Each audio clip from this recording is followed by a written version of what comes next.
Morning. I'm sorry. I think I was on mute.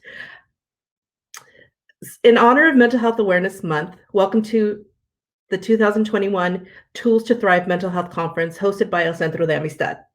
Thank you to our sponsors, the California Community Center, the Los Angeles County Department of Mental Health, the Los Angeles County Department of Children and Family Services, SAMHSA, the Substance Abuse and Mental Health Services Administration Program, and Whole Foods. And thank you to the participants and presenters for joining us for this special event. My name is Tanya Feller-Delgato, and I am the agency's Associate Director. I've been a licensed marriage, family, and therapist for 18 years, and I've worked at El Centro de Amistad for 17 years. My focus is on making mental health services more accessible to marginalized communities and to destigmatize mental health.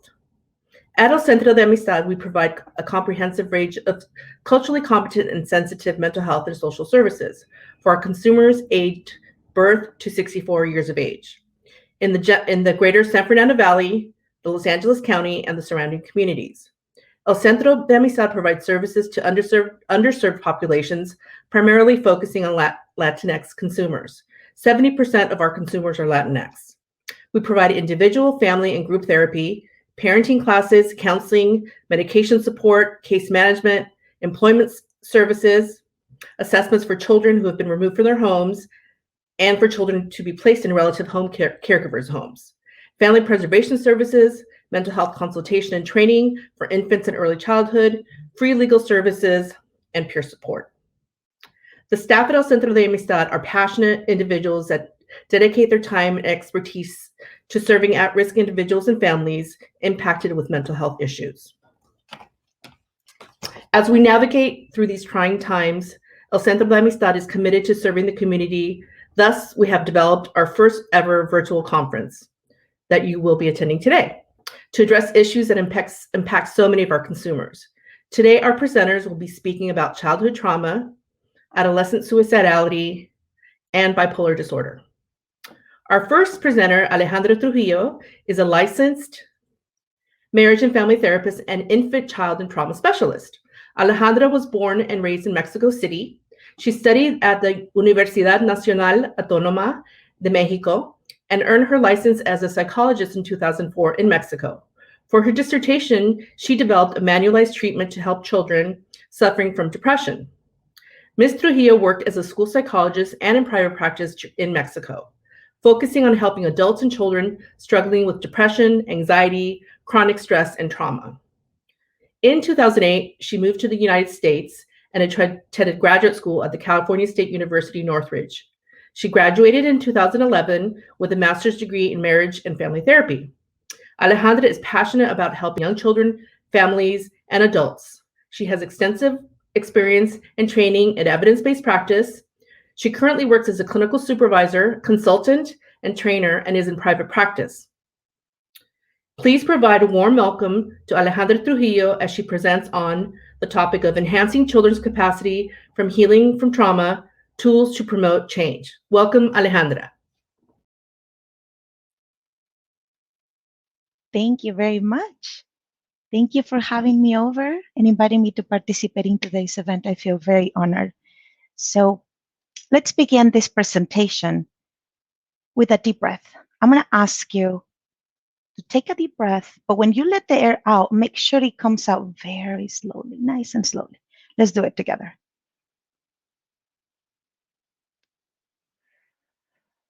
Very slowly. We're trying to come down from either the red zone, too activated, maybe the blue zone where you are a little numb, not really engaged. Let's go back to the green zone all together. Let's take a deep breath and let's get it out. Good. Now let's get all together grounded. Plant your feet on the floor. Make sure that both feet are planted on the floor. Grab your hands, cross them this way. You're kind of going to give a little hug. We call this the butterfly hug. We're going to go left, right, left, right.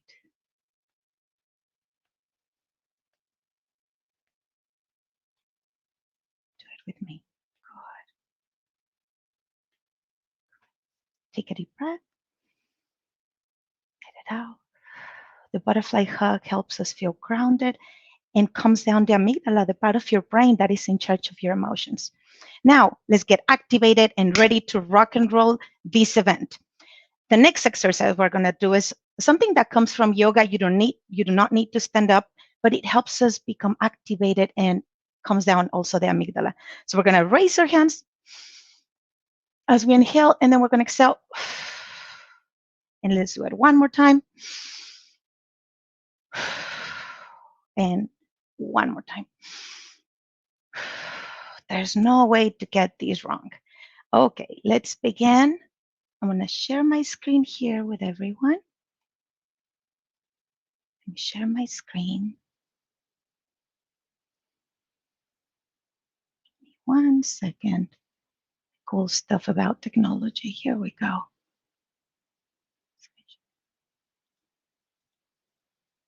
Okay, here we go. I think now you can see. Can you see my PowerPoint? I hope so. Okay. So today I'm going to be talking. Can you see my PowerPoint, team? No. Okay. Let me see. Beth, can you help me show my PowerPoint? There you go. Thank you so much. Here we go. Okay. So today I'm going to be talking about enhancing children's capacity for healing from trauma. I'm going to focus specifically on some tools to promote change.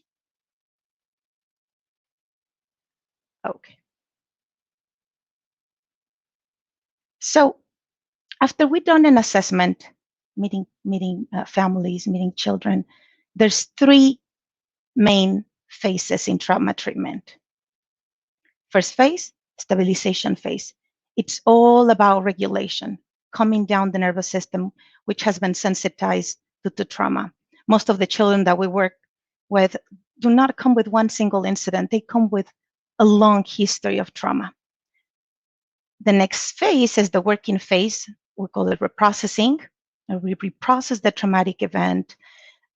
And the last phase is closing phase, integration. We can use a metaphor to understand this, like the wound metaphor. If you have a wound, an open wound, a doctor is not going to come and try to sew you right away. They have to do a lot of care, pre-ops. They're going to clean the area. All that is stabilization phase. We're going to make sure that the heart, it's okay before we do any cleaning, any sewing, any repairs. And then we close it and we send them home. So it's very similar to the work that we do in psychotherapy. Today, I'm only going to be working on stabilization phase because those are the tools that are critical in doing a good reprocessing phase, in healing children from trauma. So what are those ingredients for stabilization phase? You probably know some of them. You've experienced them if you are a consumer of mental health services. And if you are someone that provides mental health services, you relate to this. One of the first ingredients for stabilization phase is psychoeducation. It's learning about trauma.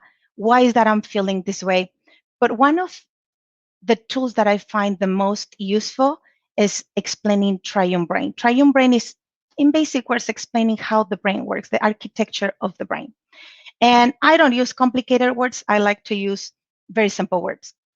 Imagine that the brain is like a cake, a 3-layer cake. The first layer, it's called the reptilian brain. I have a little reptile here. It looks like a crocodile. So this guy is kind of right at the bottom of your brain. There's 3 layers. The first layer, reptilian brain, and this one is in charge of keeping you safe. If right now there was an earthquake, this guy will make you run outside. If you're going on a hike and you see something that resembles a snake, you jump, and this guy helps you escape from danger. Right now, if you're thirsty, my reptilian brain is saying, oh, you need water. So, salud, amigos. If this part of the brain is activated, it is really hard to continue focusing because he wants you safe. Right now, if you ate something, this part of the brain is in charge of that. If your heart is beating, you're breathing, that's his job, right in there. The next layer of the brain is a very important layer. It's called the mammalian brain. It's the second layer of the brain. And this one, it's a mammal, like a dog. If you have a dog, you can tell when dogs are happy, when they're excited, when they're sad, when they're scared. And when they ate la chancla and they were not supposed to eat la chancla, like your shoe, you can tell that they're embarrassed. So this is the amygdala, the part of the brain that is in charge of the emotions. That's the second layer of the brain. And the third layer of the brain is the thinking part. If any of these first two layers, the most primitive parts of the brain, it's also called the downstairs brain, and the thinking part is the thinking brain or the upstairs brain. If any of these two brains are activated, we can think. If any of these two guys are activated, we're only accessing 15% of our cortex, the thinking part of your brain, according to Dr. Bruce Perry. So very important that we focus on the first phase of treatment to calm down those two brains so we can actually process and move forward. So that's key in psychoeducation. Another ingredient for stabilization phase is regulation techniques. Relaxation is a part of it. It's not the only one. There's relaxation, imagery, grounding. I'll talk a little bit about it in the future. Somatic literacy. It's learning, basically, expanding your vocabulary for bodily sensations. Some moms tell me, oh, my kid goes from 0 to 100. There's actually things happening in between 0 to 100. So our jobs as therapists is helping children identify bodily sensations. I highly recommend a book called Listening to My Body by Gabi Garcia. It's in English, in Spanish, and you can look it up in YouTube, and there's someone reading it out loud. It's a beautiful book to start learning bodily sensations, naming them, so I can be more attuned to what's happening inside. Another ingredient for stabilization phase is affect education. Learning what feelings are, why do we need them, are they good, are they bad? No, the news is that they're not good or bad. Some are pleasant, some are unpleasant, but they all have a very important job. Today, I'm gonna talk in increasing capacity for affect tolerance. If we don't work on this, we have a big risk of not helping client to reprocess events. Another ingredient for stabilization phase is cognitive coping. If some of you are mental health providers, you can recognize these 4 ingredients. They come from trauma focus, cognitive behavioral therapy, or these will be the ingredients that you get from a P-Web search when you're doing MAP. I'm gonna focus on 3 other ones. Time orientation techniques. And my 20 years of practice, I find that time orientation techniques are critical in helping a wounded heart heal. I'm going to also talk about enhancing child's inner resources. This is probably my favorite part. And compartmentalization techniques. What is that? So I put it in, I bolded, as you can tell, you can see, I bolded the techniques, the ingredients that I'm going to be talking about. So let's take another deep breath before I start with one of these first ingredients. I'm going to take a deep breath, let it out, just so we can transition to, in my opinion, one of the most important interventions in mental health. I use this intervention even during assessment. This intervention is called explaining the reason for treatment. If you've been my student, if you know child-parent psychotherapy, you already know that this is a hallmark intervention in helping children birth to 5 heal. If we're using this intervention with babies and birth to 5 clients, you bet it's going to be useful for any kind of client. Explaining the reason for treatment is basically name it to tame it. The developer of child-parent psychotherapy, Alicia Lieberman, has said, we therapists, we speak the unspeakable, and that's critical in the work we do. Very simple 3-piece formula. You experience A, and that is why you're feeling B. And so you're here so I can help you feel better. That's the formula. How does this translate to when we're talking to kids? I typically ask them, do you know why you're here? They raise their shoulder. They're like, I don't know. My mom wants me. The court wants me. I want to make sure that I name it, because if I don't name it, I won't tame it. I know you saw your dad hitting mom, and that's why you've been feeling sad, angry, can focus at school. This is where you plug in the feelings that they're coming with, the impairments that they're presenting with. So you are here so I or we as a team can help you feel better. I find this strategy very helpful. It does three things. One, puts one and two together. I'm feeling this way because of what happened to me, not because I'm messed up, because I'm a bad kid, because I'm a problem, because kids already know that when they come to therapy, something is wrong with them. At least that's what they think. And so when you put two and two together, immediately some cognitive distortions start to fade. Oh, so doesn't mean that I'm bad? Oh, it's because what happened to me that I'm feeling this way? And the third message that you're sending, which I think it's very important, I can hold it. I will be the witness of your pain. We become therapists. We love, we're in the helping profession because we like to jump and start trying to help. But I want clients, I want you providers to not become a fixer. I want you to be first a witness and learn more about our clients while we give them those tools to be able to reprocess. Don't start fixing things. Let's wait. Let's get to know them and let's name it to tame it. Now, let's go to our next ingredient that I think it's critical. Time orientation techniques. What are them? So when a brain, what we know is that trauma gets stored in the body and in the most primitive parts of the brain. So the brain needs a lot of reminders that we are here in the present. Right now, what day is today? I bet you anything that some of you, if you have trauma history, and especially trauma history that has not been processed, you might be looking at your computer. Wait, what day is today? Oh, yeah, Wednesday. I ask this question to parents, to children, to my adult clients, and most of them have a hard time remembering that today is May 12th, that today is a Wednesday, and that we're 2021. Bring a calendar. Make sure that children and you, if you're a consumer of mental health services, have a calendar. And through the day, not once a day, through the day, you remember what day is today. Maybe find a mantra that reminds you, I survived. I'm not there. I'm right here. Clinicians, ask your clients to mark the day. Ask them at the beginning and the end of the session, what day is today? Help them ground themselves to the present moment and share the message that the ugly stuff, the yucky stuff is in the past. Make sure you name it. One of my favorite interventions in time orientation techniques is grounding myself to the present moment. And we can do it if you get a chance to look into Seeking Safety Protocol. They have one whole chapter dedicated into grounding techniques. There's all kinds of grounding. One of my favorite is this one. Let's do it together. Right now, please find 5 objects that you can see where you are. I see a lamp. Say it out loud. I see a hat. I see a pair of tennis shoes. I see a space heater. And I see a yoga ball. Find 5 things you can see.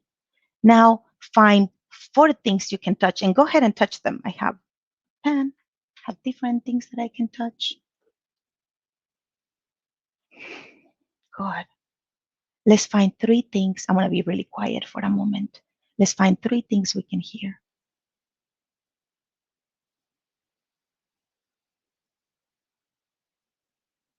Good. Let's find 2 things you can smell. If you always have your skin and maybe your clothing. I have a little bit of lotion with lavender. Feels good. Last one. 1 thing you can taste. Salud otra vez. Go ahead and get a little bit of water. All that is grounding. It reminds my brain that I'm here and not back then in the ugly stuff or in the future, right? Worrying about the things that could happen. Good. Something else that I love doing is if we are in the room, in the same room, I want to ask my clients, we're going to do something together. But if not, I'll ask them to find something that reminds them of the present moment. Look at your room. What is one object that reminds you that you are here and not there, back there when the domestic violence was happening, where the ugly stuff was happening, where the abuse, the sexual abuse, the rape was happening? What is one thing that can remind you? Sometimes it's a teddy bear. I like doing like a little stone and get Sharpies and put a mantra or a word that reminds me that I made it. I like doing bracelets, like friendship bracelets. And so hopefully that's something that you can do with your clients. But anything, any object that reminds you that you made it. I have a picture of my son, so I know that was in the past before he was even was born. If you're here today, if you're listening, whatever you're listening, you deserve a medal. So we can also give a medal, right? We can give a medal. It can be something that you draw with your clients. If we're here today, we survived 2020, and that's a hell of a big accomplishment. So give yourself some credit for that. The other piece of time orientation techniques that I want to talk with you today is the circles of control. You can Google this. There's lots and lots of, just Google circles of control. What is it? It's really focusing on the things that I can control. The inner circle means these are the things that I can control: my thoughts, my feelings, my behaviors, how much toilet paper I buy, if I use hand sanitizer or not, if I put my vaccine or not, to give you an example. There's a circle, right, out of my control, the one on the outside. I cannot control if someone puts or not a mask, if they're going to put the vaccine or not, but I can influence them. Just to give you an example, most of us and our children with and the families and anyone with trauma history, we focus a lot on the things that we cannot control. And we forget that if we focus here, we're going to be miserable. So if you're a mental health provider, help people to identify and fill these circles of control and fill them with words. What are the things that you can do to control? And one of the things that you can do right now is take a deep breath. If you're waking up at 5 in the morning, at 2 in the morning because you cannot sleep, is because this guy is activated. One, because of your trauma history. The other one, because of COVID-19, who is also still representing a threat, right? So take a deep breath and remind yourself that you're here, that you're safe, that in this moment, at least in this conversation, we're safe. Let's transition to another ingredient for this initial phase of treatment. We want to make sure that we increase affect tolerance. What is this? I love sharing something that I learned from Ana Gomez. Ana Gomez is one of our international trainers in EMDR, eye movement desensitization and reprocessing therapy. Wonderful tool, wonderful therapy approach for trauma. Ana Gomez says that feelings are visitors and no feeling stays forever. So feelings are not good or bad. Some of them are pleasant, some are not so pleasant, but they all have a very important job. Think of anger. It's your sense of justice. Some clients say, I don't want to be angry anymore. No, you do need anger. Anger helps you stand up for yourself. Without anger, you would never speak up. Fear is your alarm that helps you escape from danger. Same thing like anxiety. It's a normal feeling that helps you escape from danger. Even think of guilt. When I feel guilt is maybe because I did something wrong, a behavior that was wrong. So guilt is kind of our moral compass. All feelings are important. Sadness helps us slow down. We need to feel every feeling in order to heal, and that's what happens in the therapeutic room. But no feeling is permanent. People feel like they are their pain, and we need to make sure that we send the message. Remember, that pain is a feeling. It is not who you are. Most of my clients had found this year, especially, some of them had graduated, and they said that the most important tool that I gave them was when we sat down and we wrote down, I'm not my feelings, or these too shall pass. Google this story. It's a beautiful story. The bottom line of these too shall pass, Google it, these too shall pass. You can find this story on YouTube, many places. Bottom line of this beautiful story is that if you're looking for happiness, right, the secret of happiness is to remember that these too, TOO, shall pass. So if you're feeling in a lot of pain, it shall pass, because no feeling is permanent. And if you're feeling happy, not to feel, oh God, this is going to end and feel pessimistic about it. to embrace it, to savor it with all your being.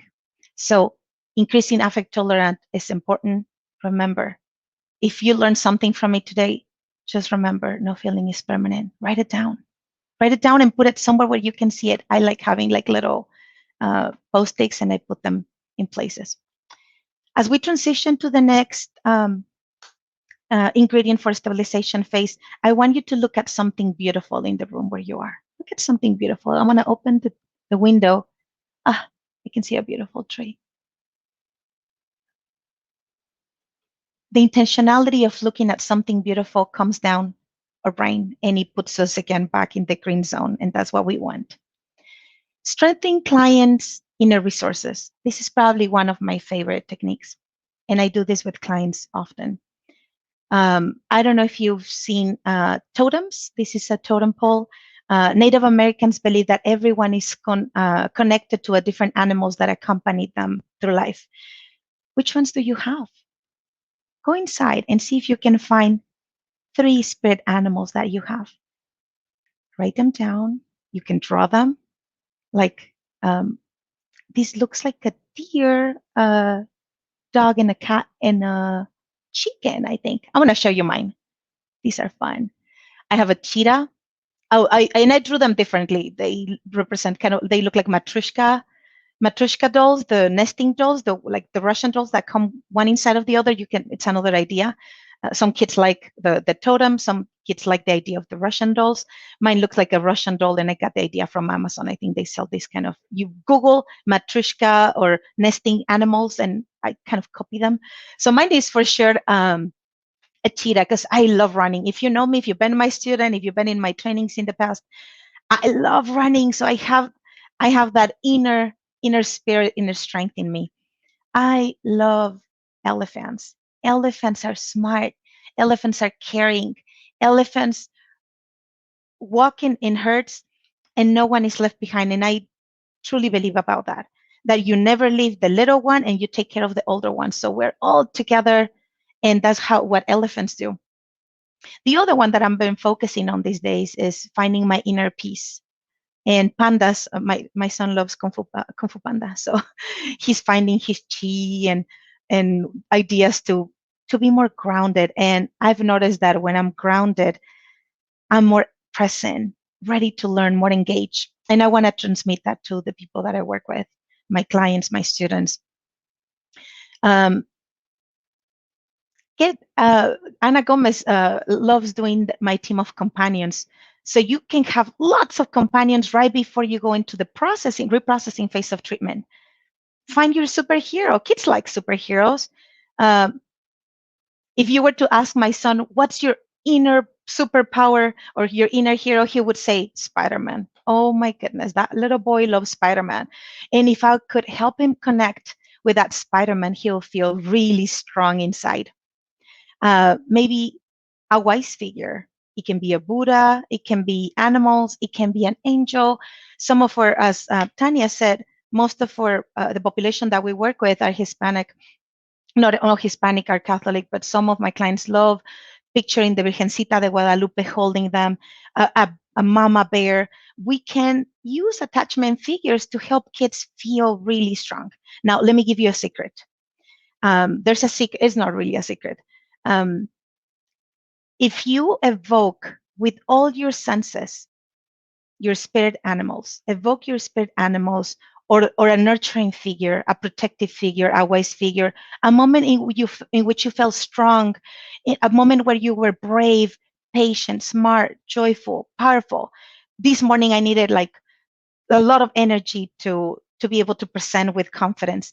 So I brought my my spirit animals, and this is the secret. I brought them with all my senses, smell, what I hear, what I can feel, what I can see.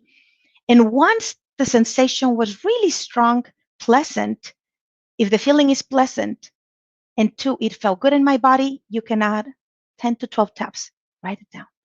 10 to 12 taps, a butterfly hug. This butterfly hug was invented it comes from the EMDR world, but it was actually, I think, invented by Dr. Nacho Jarrero in Mexico. This is a butterfly hug. 10 to 12 taps. I call them with my kids back and forth games, gorilla, drums, happy feet. You can march. You can do a little bit of happy hands. You can learn more about this. I want to invite you to look into a book called Tapping In by Dr. Laurel Parnell. It's a book that was written for the general public. I got the audiobook, so she guides you through all these incredible tools.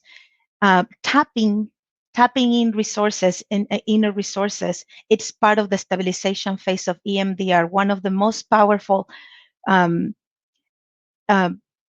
protocols to help process traumatic events. So any person can learn about tapping, any mental health provider can learn about tapping, making good stuff feel stronger with a little bit of a butterfly hug. I hope I'm encouraging you to go get the book, get her training. You do not need to be an EMDR therapist. This book was written for the general public. So let's go into a circle of love. I love the circle of love. Imagine right now, and you can write it down, if you have a half circle or a full circle with people. If today you needed love, I'm feeling isolated, it's been over a year, I'm feeling lonely, get surrounded by the people you love, even people in heaven, even people that you don't know. Maybe you like Keanu Reeves on his movies, maybe you like Beyonce. I have a client who brought Michelle Obama with all the racial stuff happening, the racism happening in America. She brought Dr. Lewis. She brought, when she needed like to feel strong, she brought Michelle Obama. She brought Beyonce. She brought all these people. And in mine, actually, I can get teary just thinking about my own circle of love. And the next step is to go one by one, close your eyes, go inside, hold their hands or whatever feels appropriate, and let the love come back and forth. I can put in there my grandma. I'll move to my mom. I'll move to my sister. I'll move to my dog if I had one. If that's important to you, I'll move to my kid. I'll move to my husband. I'll go to my friend and connect with them. Imagination is powerful. Remember that images have an impact. This is important. Write it down. Images have a direct impact on our nervous system, our glands, and our nerves, and our muscles. So connect with that. Let me show you. Please do not take pictures of this. I'm gonna show you two examples of clients. This is a happy place. Kids don't like calm place. It's too boring. Teenagers, they say this is too boring. So my client created a happy place. It's a place. She loves Christmas trees. So it's a beautiful place.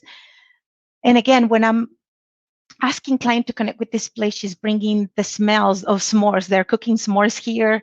This is her best friends. They're having a sleepover. They have dragons protecting this place. She can hear the water. She can smell the breeze. You can feel the breeze on her face.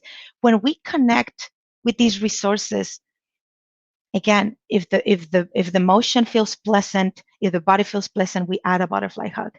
And so in moments of distress, you can connect with this.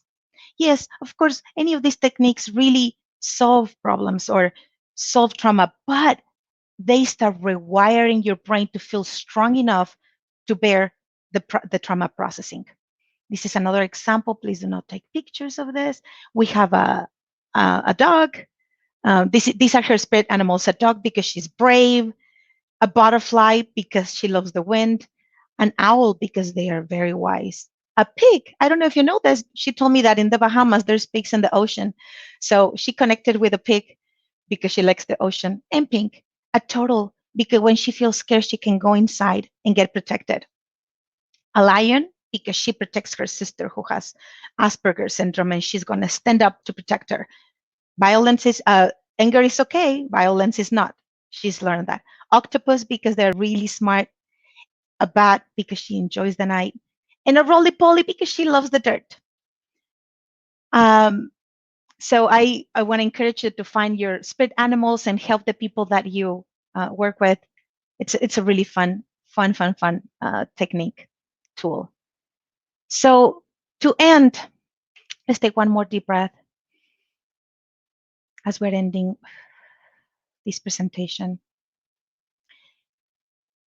one of the most important tools for anyone working with trauma, even when those nights when you cannot go to sleep, what would it be for you if you had a container? A container, this is like a chest, but a container that is strong enough and big enough to hold all the thoughts, all the worries, all the demons that come at night when you cannot go to sleep.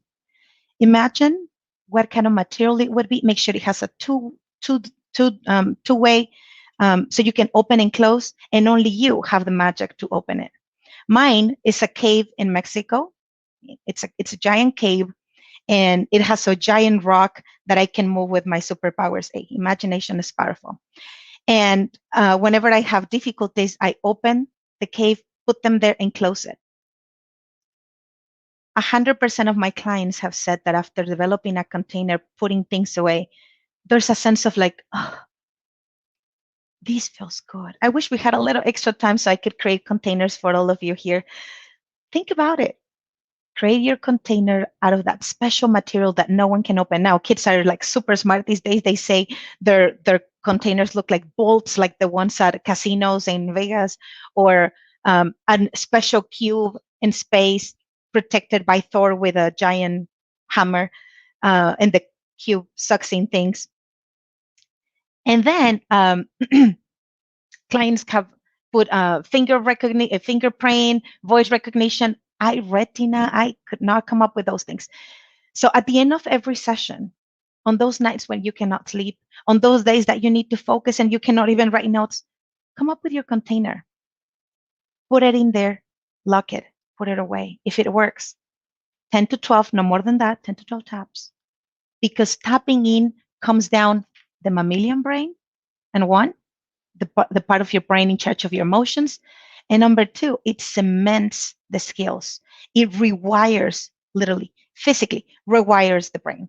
Some clients have a difficulty coming up with imagination, for many reasons. Physicalize it. I like having this little box in my office. And at the end of session, I said, we're 5 minutes about to the end. We're ready to send me all the stuff that you don't want to take with you today. That's critical. Some of our clients don't ever want to come back to therapy because they take their demons with them. I want to bring them in here. Send me all the bad stuff. Put it here. I'm going to keep it safe. It's going to be here. As we finish this portion of my presentation, let's end with what day is today? Look at it. May 12, 2021. You're here. You're safe. You made it. Let's do a vagal hold. Put right hand on your heart, left hand on your stomach, and come down your nervous system so you come down to green. I'm going to show you one more.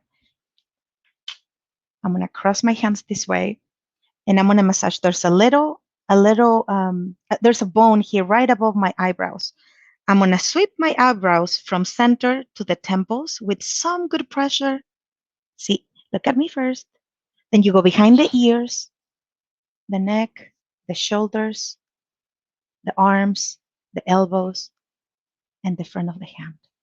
That technique helps immediately calm down the vagal response. It takes you down to the green zone. I'm going to leave you with a link for that if you want to look at it later. Thank you so much for having me today. You will get this PowerPoint presentation with references. Let me show you really quick that you have lots of links, lots of things I wanted to talk to you about, including the books that I talked to you about, lots of cool videos that will inspire you and get you excited to learn more and enhance your toolbox for enhancing that first stage of treatment. And you might find these tool important in your work. Most of the tools that I use were to bring you from the dorsal vagal freeze fight flight response to the ventral vagal social engagement. And let me stop the share because I think now might be time for questions.